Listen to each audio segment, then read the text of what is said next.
This shows that the further we go back in time, back all the way to the very beginning, eventually we see that the universe was nothing but a single point. Calculations show that this single point had zero volume and infinite density. However, there is no such thing in science as a point with zero volume.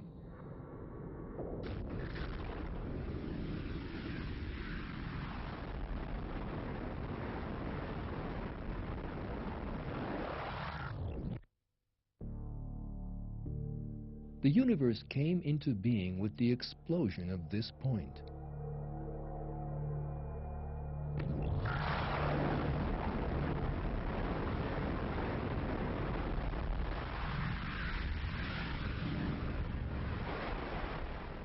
Scientists call this explosion the Big Bang.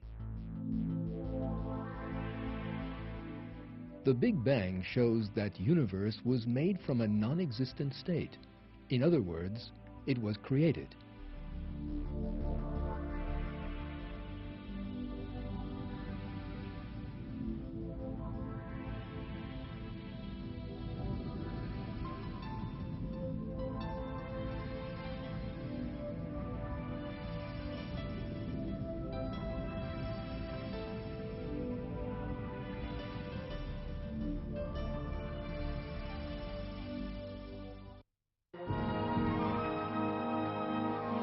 Next, we'll see how these scientific facts were actually laid out a long time ago in the Quran.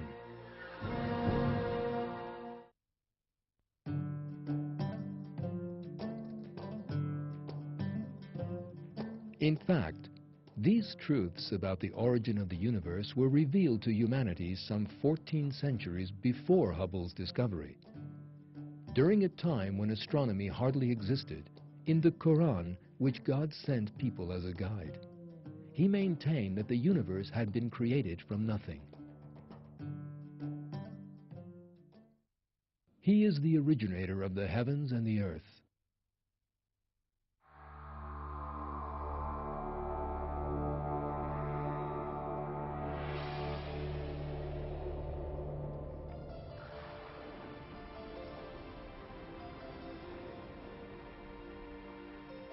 Current scientific research proves that all the matter which now forms the universe used to be gathered together in a single point, which later came to separate. But this truth that was uncovered by the Big Bang theory had been revealed to people 1,400 years ago in the Quran.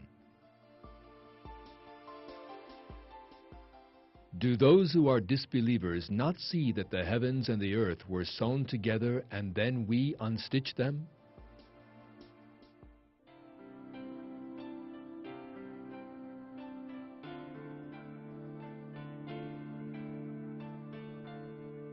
Similarly, centuries before science existed, the Quran miraculously told people about the expansion of the universe. It is we who have built the universe with our creative power, and verily, it is we who are steadily expanding it.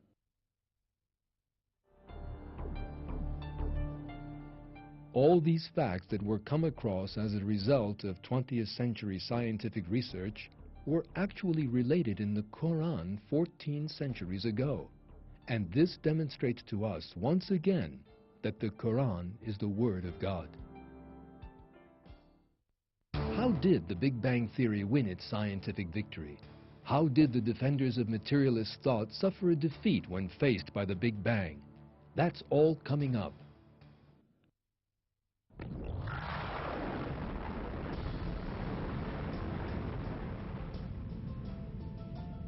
The Big Bang demonstrated clearly to the scientific world that the universe was created by God out of nothingness. Still, this did not stop some materialists from blindly rejecting the Big Bang. Arthur Eddington, a leading materialist physicist, explained the reason for this resistance as follows. Philosophically, the notion of an abrupt beginning to the present order of nature is repugnant to me.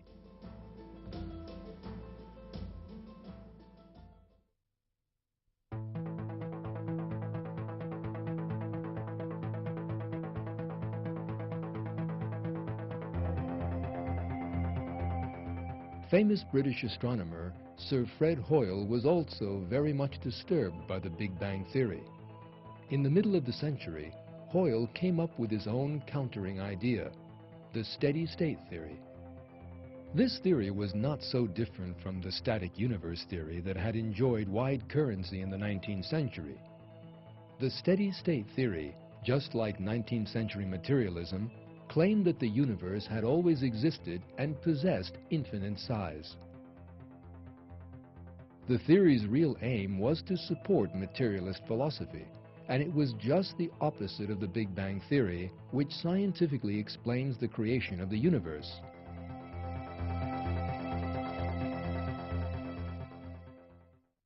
Defenders of the steady-state theory resisted the wave of the Big Bang for quite some time, but science was progressing and moving against them.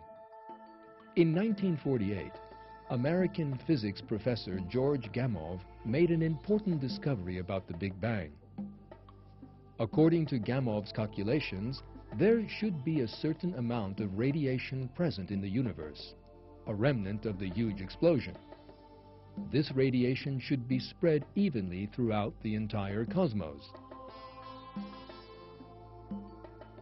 The evidence needed to verify his calculations wasn't long in coming. In 1965, researchers Arno Penzias and Robert Wilson jointly discovered this radiation.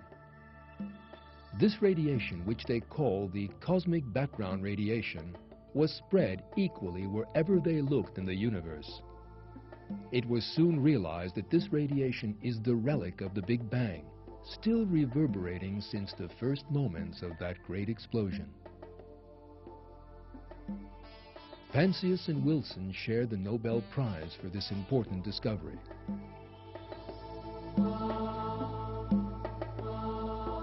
Arno Penzias had this to say about this extraordinary event. Astronomy leads us to a unique event, a universe which was created out of nothing. 10, 9, 7, 6, 5, 4, 3, 2, 1.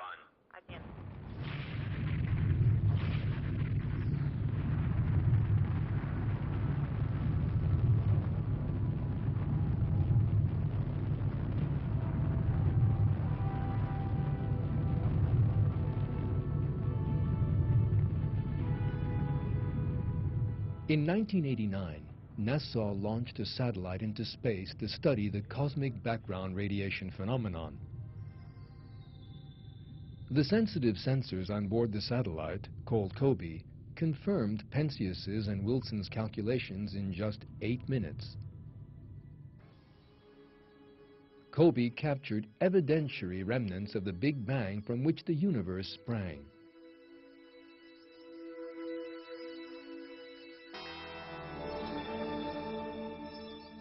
This revelation, which was hailed as the discovery of the century, constituted direct evidence of the Big Bang.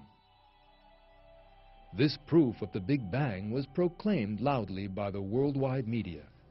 First tonight, we try to explain in terms we can all understand what one scientist today called the discovery of the century, if not of all time.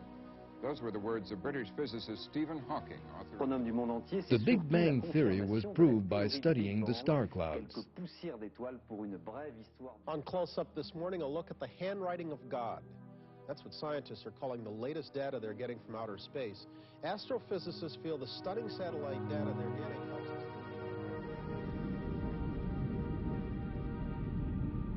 Besides evidence like the expansion of the universe and the cosmic background radiation, another important sign was the amount of hydrogen and helium gas present in space. Scientific observations show that the ratio of hydrogen to helium in the universe was exactly